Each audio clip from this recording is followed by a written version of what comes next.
Assalamualaikum warahmatullahi wabarakatuh. Selamat siang, bertemu lagi dengan Cenah Madu Paribaya. Dalam kesempatan siang hari ini kita akan sedikit berbagi tentang uh, berapa lama kotak yang kita simpan di alam bisa diisi. Jadi sebenarnya pertanyaan-pertanyaan tadi sangat banyak dan semuanya kita tampung serta dijelaskan. Jadi yang pertama, lebah masuk jebakan itu ada dua versi. Versi yang pertama yaitu ketika perubahan musim. Perubahan musim dari musim kemarau ke musim hujan atau musim hujan ke musim kemarau, itu versi yang pertama. Versi yang kedua ketika lebah itu kawin. Jadi ketika musim kawin, maka uh, dari koloni-koloni yang ada di alam atau koloni-koloni kotak yang diternak itu biasanya bakal mecah koloni.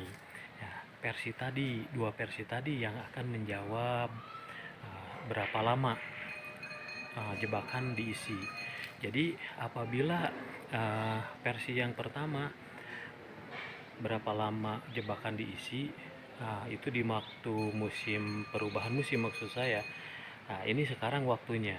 Jadi di bulan-bulan ini waktunya. Jadi di saat curah hujan tinggi, maka lebah-lebah yang ada di alam sarang-sarangnya terisi, karena ketika musim terisi air, maksudnya ketika musim kemarau, lebah itu bersarang di lokasi-lokasi yang lembab, yang dingin, yang rendah.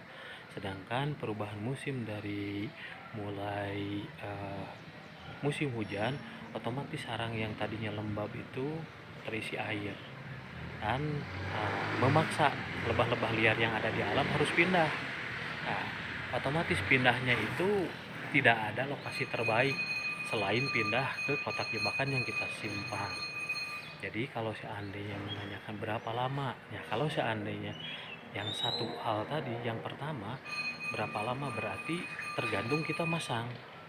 Kalau seandainya hari ini kita masang, ya mungkin minggu depan ada kemungkinan diisi gitu. Tapi kalau seandainya kita hanya berencana, walaupun seminggu, sebulan, 2 bulan nggak akan ada yang isi kalau hanya rencana masang jebakan. Itu yang pertama.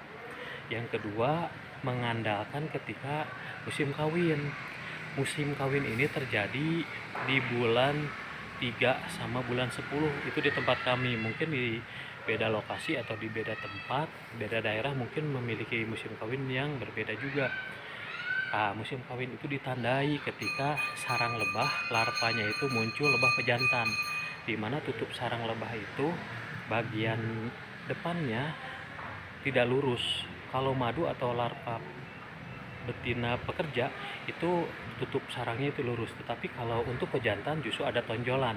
Jadi kalau seandainya udah mulai banyak tonjolan, terus di depan sarang itu keluar pintu masuk sarang ternyata banyak tutup-tutup dari tonjolan tadi yang jatuh, yakinkan itu akan mulai datang musim kawin.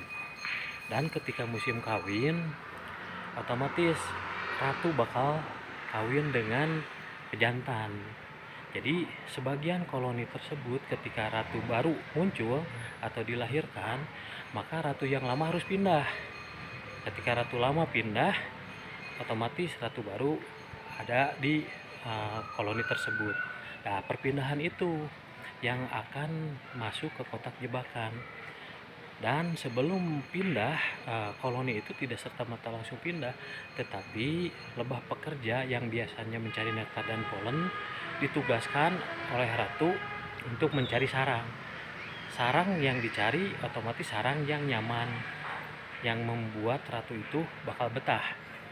Nah, tugas kita membuat kotak yang dimana kotak atau sarang untuk lebahnya itu disukai atau membuat ratu nyaman. Di antaranya kotaknya harus kering, bahannya harus kering.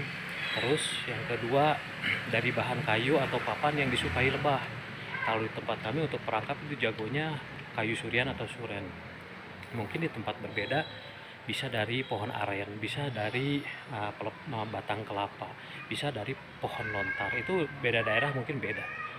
Dan kotak pun ada yang pakai frame, ada yang gelodok. Jadi versi berbeda. Itu pun tidak mempengaruhi. Jadi asal standar tadi, pemasangan yang tepat, waktu yang tepat itu yang akan menghasilkan lebah itu masuk jebakan. Tetapi untuk dua kategori tadi ada dua keunggulan. Keunggulan yang pertama, kalau seandainya musim kawin itu kita akan mendapat koloni yang bervariasi. Untuk pecahan koloni yang pertama biasa masuk ke kotak itu dengan koloni yang lumayan mapan. Nah, pecahan yang kedua sedikit kecil, pecahan yang ketiga mungkin kecil atau mungkin hanya segenggam. Itu teorinya. Tetapi kalau untuk koloni di musim penghujan, perubahan musim, karena dipaksa satu koloni pindah, otomatis koloni yang akan kita dapatkan koloni yang super, koloni yang besar, karena satu sarang pindah semua. Tetapi mau besar ataupun kecil itu yang menjawab potensi akan menghasilkan madu yang banyak atau koloni yang super itu bukan hanya dari lebahnya, bukan hanya dari kotaknya, bukan hanya tempatnya, tetapi yang mengutamakan hasil itu dari vegetasi. Vegetasi itu sumber pakan alami yang tidak direkayasa, tidak ditambah ataupun ditanam. Jadi apabila beternak lebah untuk sukses mendapatkan hasil madu yang banyak, jadi dari Januari sampai Desember itu harus ada tumbuhan atau tanaman hutan atau tanaman bunga yang setiap bulannya berganti, jadi berkesinambungan, sehingga peternakan kita bisa tiap bulan panen. Mungkin seperti itu penjelasan dari kami. Apabila ada yang ditanyakan atau kurang jelas, bisa silahkan di kolom komentar dan semua kita jelaskan di deskripsi. Dan apabila channel ini bermanfaat, silahkan like, share, and subscribe. Selalu ikuti channel Madu Baribaya. Assalamualaikum warahmatullahi wabarakatuh.